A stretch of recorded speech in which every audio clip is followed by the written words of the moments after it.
Gratefully, we welcome Elder Avec reconnaissance, nous souhaitons la bienvenue à frère D. Todd Christopherson au Collège des 12 Apôtres. De tout cœur, nous soutenons cette première présidence formidable et tous ceux qui ont été appelés.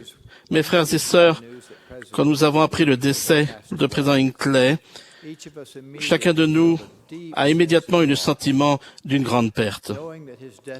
Mais sachant que sa destinée est entre les mains du Seigneur, nous sommes passés du chagrin à un sentiment de gratitude. Nous sommes très reconnaissants de ce que ce grand prophète de Dieu nous a appris. Aujourd'hui, à cette assemblée solennelle, nous nous sommes conformés à la volonté du Seigneur qui a dit « Il ne sera donné à aucun homme d'aller prêcher mon évangile ou d'édifier mon Église s'il n'est ordonné par quelqu'un qui a l'autorité et dont l'Église sait qu'il a l'autorité et qui a été dûment ordonné par les chefs de l'Église. » Cette loi du consentement commun a été invoquée et l'Église ira de l'avant, comme cela a été prescrit. Les membres partout dans le monde soutiennent le président Monson et ses conseillers compétents. Nous ne sommes plus des étrangers ni des gens du dehors, mais concitoyens des saints, gens de la maison de Dieu, édifiés sur le fondement des apôtres et des prophètes, Jésus-Christ lui-même étant la pierre angulaire. Le Seigneur a révélé pourquoi. Il a donné les uns comme apôtres, les autres comme prophètes. C'est pour le perfectionnement des saints, en vue de l'œuvre du ministère et de l'édification du corps de Christ, jusqu'à ce que nous soyons tous parvenus à l'unité de la foi et de la connaissance du Fils de Dieu.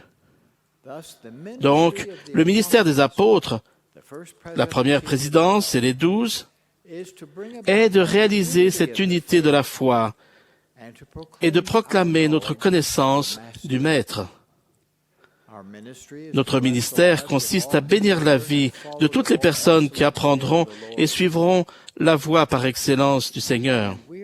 Et nous devons aider les gens à réaliser leur salut et leur exaltation potentielle. Le troisième article de foi déclare que grâce au sacrifice expiatoire du Christ, tout le genre humain peut être sauvé en obéissant aux lois et aux ordonnances de l'Évangile. Être sauvé ou obtenir le salut signifie être sauvé de la mort physique et spirituelle. Grâce à la résurrection de Jésus-Christ, tout le monde ressuscitera et sera sauvé de la mort physique. Les gens peuvent aussi être sauvés de la mort spirituelle grâce à l'expiation de Jésus-Christ, par leur foi en lui, en obéissant aux lois et aux ordonnances de son évangile et en le servant. Être exalté ou obtenir l'exaltation signifie obtenir le plus haut état de bonheur et de gloire dans le royaume céleste. Nous pouvons obtenir ces bénédictions après avoir quitté cette frêle condition mortelle. C'est maintenant que nous devons nous préparer à notre salut ou exaltation finaux. Pour cette préparation, nous devons commencer par écouter et comprendre l'Évangile. C'est pour cette raison que l'Évangile de Jésus-Christ est porté à toute nation, à toute tribu, à toute langue et à tout peuple. Il y a quelques années, j'ai rencontré le roi d'une tribu en Afrique. Quand il s'est rendu compte qu'il était instruit par un apôtre du Seigneur, il a été profondément touché. Il a dit qu'une multitude de gens de son peuple se feraient baptiser s'il leur demandait de le faire. Je l'ai remercié de sa gentillesse, mais je lui explique que le Seigneur n'agit pas de cette manière. L'acquisition de la foi au Seigneur est une affaire individuelle. Le repentir est aussi une affaire individuelle. On ne peut être baptisé et recevoir le Saint-Esprit qu'individuellement. Nous naissons tous individuellement. De la même manière, tous, nous naissons de nouveau individuellement. Le salut est une question individuelle. La progression individuelle est nourrie dans la famille, qui est essentielle au plan du Créateur pour la destinée éternelle de ses enfants. Le foyer doit être le laboratoire d'amour et de service de Dieu. Là, le mari doit aimer sa femme, la femme doit aimer son mari. Les parents et les enfants doivent s'aimer mutuellement. Partout dans le monde, la famille est de plus en plus attaquée. Si la famille y échoue, beaucoup de nos systèmes politiques, économiques et sociaux échoueront aussi. Et si les familles échouent, leur potentiel éternel, glorieux, ne peut pas se réaliser. Notre Père Céleste veut que le mari et la femme soient fidèles l'un à l'autre et qu'ils estiment et leurs enfants comme un héritage de l'Éternel. Dans une telle famille, on étudie les Écritures et l'on prie ensemble. On se concentre sur le temple, l'endroit où on reçoit la plus grande bénédiction que Dieu en réserve pour ses enfants fidèles. Grâce au grand plan du bonheur de Dieu, les membres de la famille pourront être ensemble éternellement, en tant qu'être exaltés. Notre Père Céleste a déclaré « Car voici mon œuvre et ma gloire, réaliser l'immortalité et la vie éternelle de l'homme. » Ces deux objectifs ont été rendus possibles par l'expiation de son Fils bien-aimé, Jésus-Christ. Son expiation a fait de la résurrection une réalité et de la vie éternelle une possibilité pour tous. La résurrection ou l'immortalité est accordée inconditionnellement à tous les hommes et toutes les femmes. La vie éternelle ou gloire céleste ou exaltation est un don conditionnel. Les conditions de ce don ont été définies par le Seigneur qui a dit « Si tu gardes mes commandements et persévères jusqu'à la fin, tu auras la vie éternelle, don qui est le plus grand de tous les dons de Dieu. » Les conditions pour se qualifier sont d'avoir la foi au Seigneur, de se repentir, de se faire baptiser, de recevoir le Saint-Esprit et de rester fidèle aux ordonnances et aux alliances du Temple. Nul homme de l'Église ne peut obtenir le plus haut degré de la gloire céleste sans une femme digne scellée à lui. Cette ordonnance du Temple permet l'exaltation finale des deux personnes.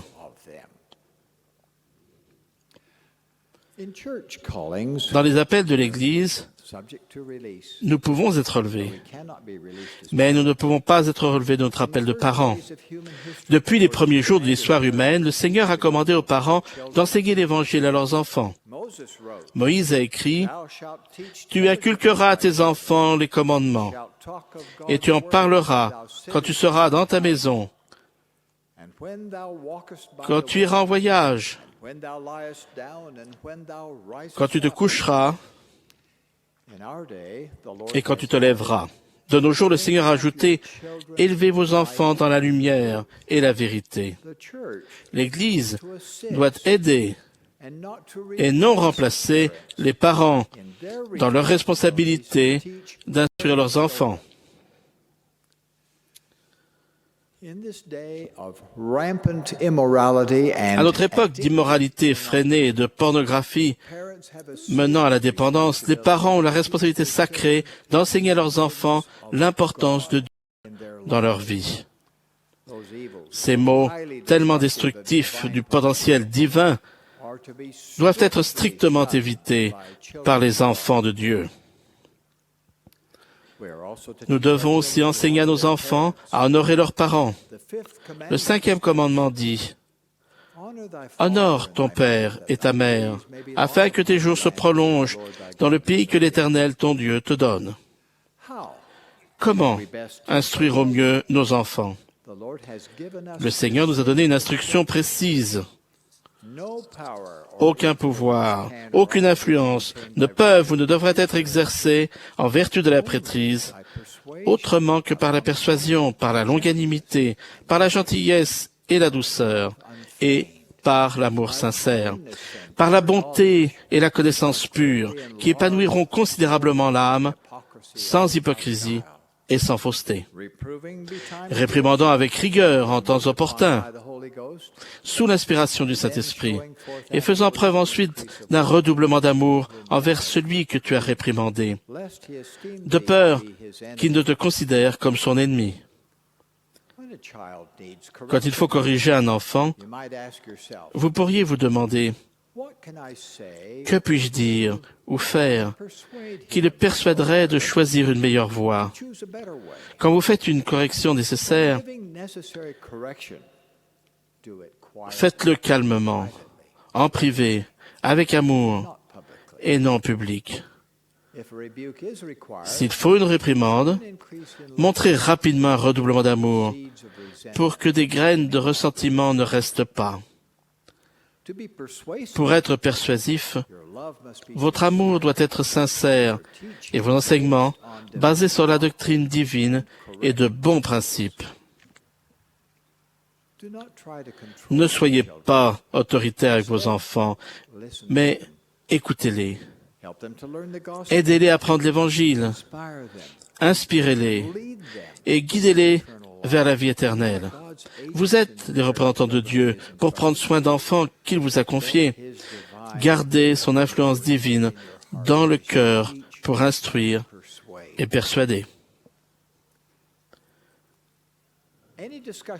Tout exposé sur les responsabilités familiales de préparation à l'exaltation serait incomplet si l'on ne parlait que de la mère, du père et des enfants.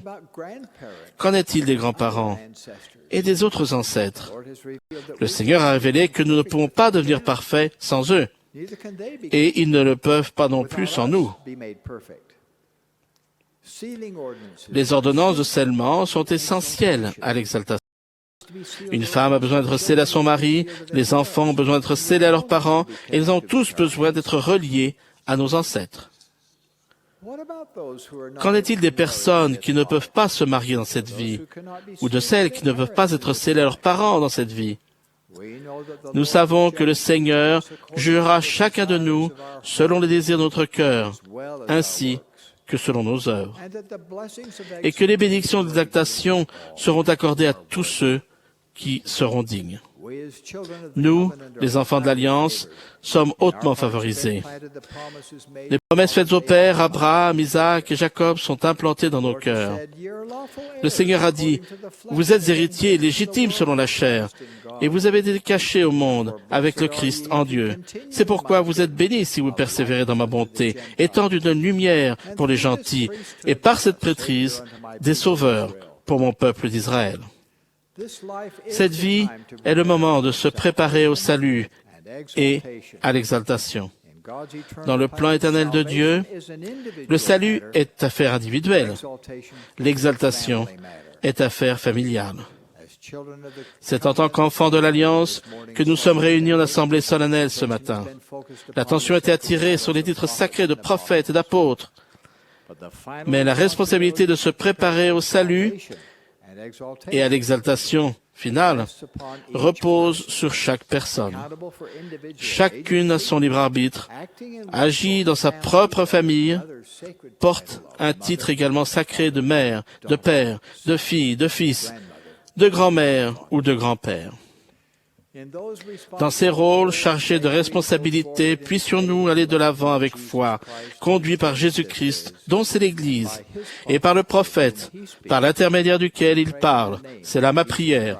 Au nom de Jésus-Christ. Amen.